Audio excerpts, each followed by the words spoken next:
وبكده تم الانتهاء من تركيب الكاميرات. كاميرا 12 حرف اتش خليجي. طبعا هذا مجلس ومجلط وأقام كمون حمامين ومدخل. طبعا هذا بروز خارجي هيتسوى جي ار سي.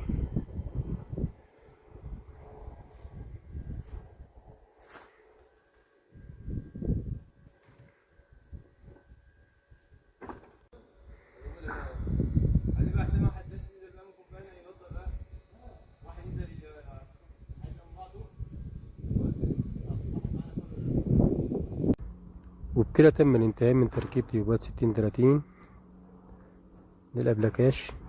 أبلكاش 9 مللي أندونوسي.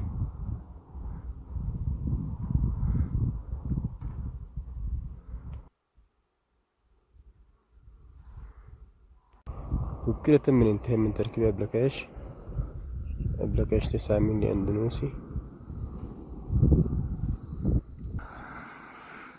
الآن بيتم تركيب العزل المائي وتحريكه بالنار.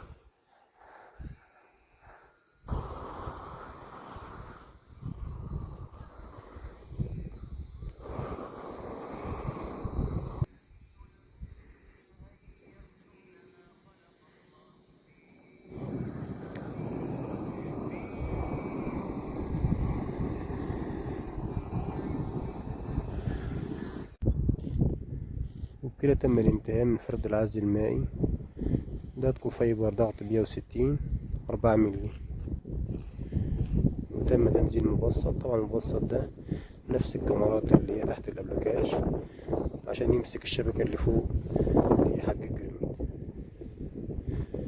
طبعا هذا مدخل خارجي على شكل 8.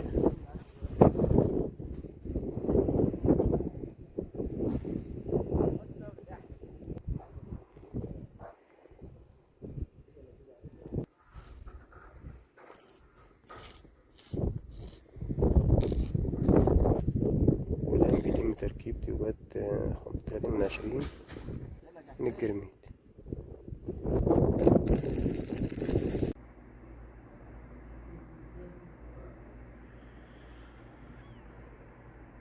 والآن بيتم اختبار المية للعمل.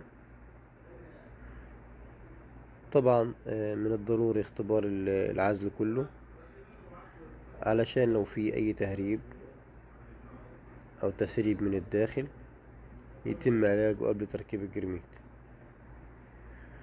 وطبعا من أهم الاختبارات المية، الزوايا المدفونة، علشان هي بتبقى أكتر شيء بيهرب مية، ويجب طبعا عزلها مرتين. مرة الأول على الزاوية، وبعد كده مرة تانية فوق العزل اللي انت حطيته على الزاوية ده اللي هي من على الخشب.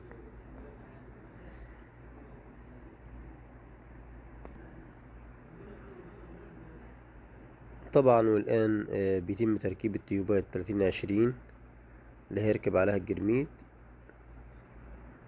وبعد طبعا الانتهاء من تركيب التيوبات هنركب العزل الحراري والجرميد ان شاء الله.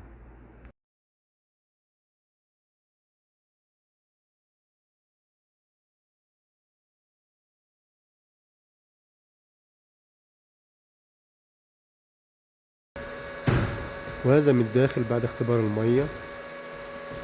طبعا لو في اي مية بتبقى نازلة على الجدران او بتبقى معلمة في الخشب من فوق.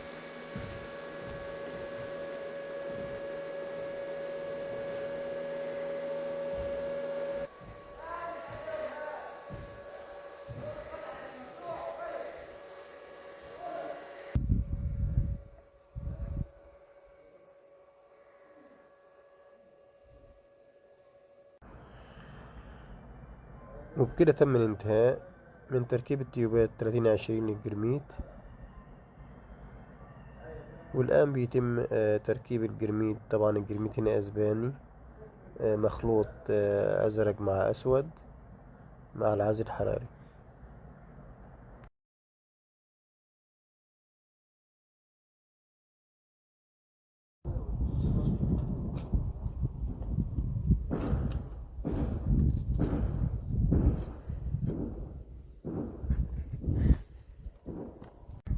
وبكده تم الانتهاء من تركيب الجرميد. جرميد أسباني مخلوط أسود مع أزرق، والآن بيتم تركيب الزوايا.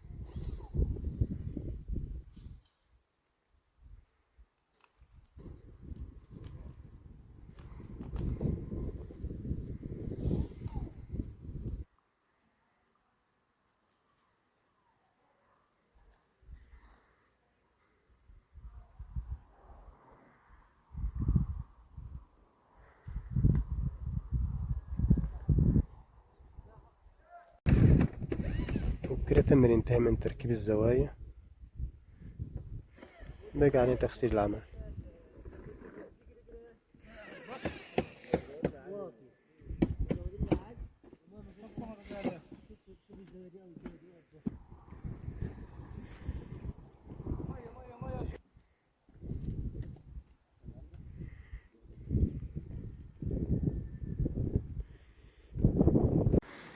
والآن بيتم تغسيل العمل واختبار المية مرة تانية بعد تركيب الجرميد.